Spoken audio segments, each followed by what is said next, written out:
ஆனால் வாக்கு வங்கி குறைஞ்சிட்டு இனி அவ்வளோதான் நாம் தமிழர் கட்சி அடுத்த தேர்தலுக்கு இருக்கவே செய்யாதுங்கிறாங்கண்ணா. வாக்கு வங்கி குறையில. இந்த வாக்கு பெட்டிக்குள்ள உலகத்து சைத்தானுங்க உள்ளே போயிடுச்சு. இந்த சைத்தானுங்களால் நாம் தமிழர் ஓட்டு வர வேண்டிய ஓட்டு அவனுங்க இந்த காவு வாங்குற மாதிரி அங்கே வாங்கி சாப்பிட்டான். நாம் தமிழர் வாக்கு குறையில. இனிமேல் தான் நாம் தமிழர் மக்கள் தெரிஞ்சுப்பாங்க. தோற்று போனது மக்கள் தான். சீமான் சொன்ன மாதிரி நாங்கள் நாம் தமிழ் தோக்கலை. 31 நாள் நாங்கள் முருகன்கிட்ட ஆரம்பித்து அங்கே காரைக்குடி பரமக்குடி வரைக்கும் போய் கடைசி சென்னைக்கு பிரச்சாரத்தை முடிச்சிருக்கிறோம். நாம் தமிழ் கட்சி தோக்கலை. தற்காலிகத்துக்கு போட்டால் வரமாட்டாரு. 3 தடவை போட்டோன்னு என்கிட்ட 10,000 பேர் பேசியிருக்கான். போட்டால் வரல, இந்த தடவை விஜய்க்கு போடலான்னு போட்டான்றான். விஜய் தற்காலிகத்துக்கு இந்த சூழ்நிலை வந்துட்டார். அவருக்கே தெரியாது நம்ம ஜெயிக்க போகிறோன்னு. மலேசியாவுக்கு டிக்கெட் போட்டு போயின்னுக்கிறார். திடீர்னு பார்த்தா நம்மளா ஜெயிச்சிட்டோம், நானா முதல்வர், ஐயோ தெரியலையே மக்கள் ஏமாந்துட்டாங்கன்னு அவர் உள்மனத்தை போராடி இன்னைக்கு முதல்வர் இருக்கிறாரா இல்லைன்னு தெரியல.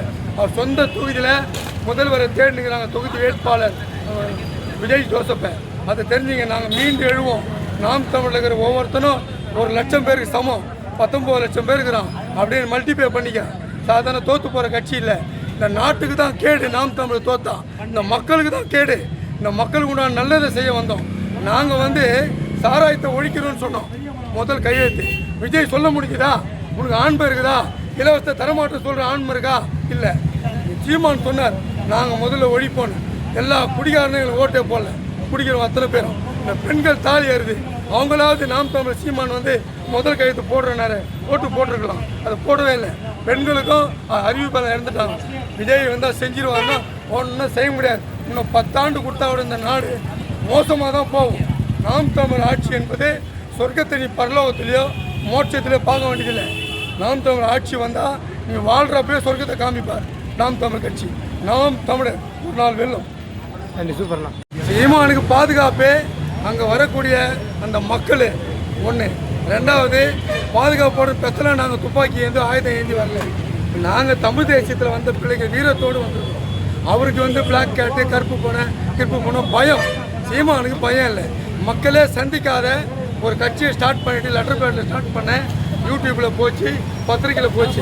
16 ஆண்டு காலம் இந்த கட்சி கடல், மண், காடு, வளம், பண்பாடு இந்த மக்களுக்காக போராடி இருக்குது. இன்றைக்கி நடக்கிற எல்லாத்துக்குமே சீமானு தேடாமல் இருக்க முடியாது. நீ உங்களுக்கு செக்யூரிட்டி தான் இருந்துன்னு போட்டோம்.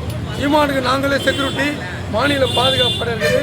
வரக்கூடிய மக்கள் பாதுகாப்பாக அவருக்கு சப்போர்ட்டாக இருப்பாங்க. நாம் தமிழர் மொத்தமான சூழ்நிலை தள்ளப்படல. நாஞ்சில் பேச அவரை பேசிட்டோம்.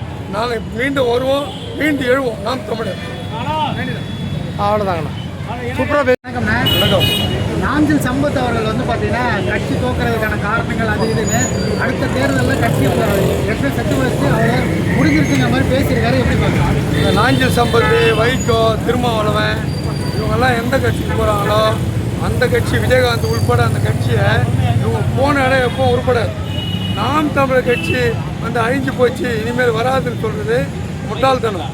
நாம் தமிழ் கட்சியானது கடல், மண், வளம், மரம் இதில் சார்ந்த கட்சி. இது இந்த கட்சியை ஒருத்தர் அழிஞ்சு போச்சுன்னா அவன் தமிழனாக இருக்க வாய்ப்பில்லை. மாற்று மொழி உள்ளவன் தான் இதை பேசுவான். நாம் தமிழ் கட்சி எப்பவுமே அழியாது. ஒரு நாள் திருப்பி வெல்லக்கூடிய கட்சி. இந்த களத்தில் சரியான போராளி இருக்கிறோம். நாங்கள் வெல்ல வைப்போம். நாம் தமிழ் கட்சி அழிய போகிறதில்லை. ஆனால் எல்லாரும் என்ன சொல்கிறாங்க, என்ன விஜய்க்கு இசட் பிரிவு, ஒய் பிரிவுங்கிறாங்க. ஏன் அண்ணன் சீமானுக்கு அந்த பிரிவெல்லாம் இல்லையா? அவரும் அந்த மாதிரி பாதுகாப்பு படையில் தானே போகிறாரு அப்படின்னு ஒரு விமர்சனம் வைக்கிறாங்கண்ணா. இப்போது சீமானை கொள்றதுக்கு நீ எவனும் வரமாட்டான். சீமானை கொள்றதுக்கு. ஏன்னா சீமான் கொள்கை எல்லாருக்கும் பிடிக்கும். பாரத பிரதமர்லேருந்து கடைக்கோடி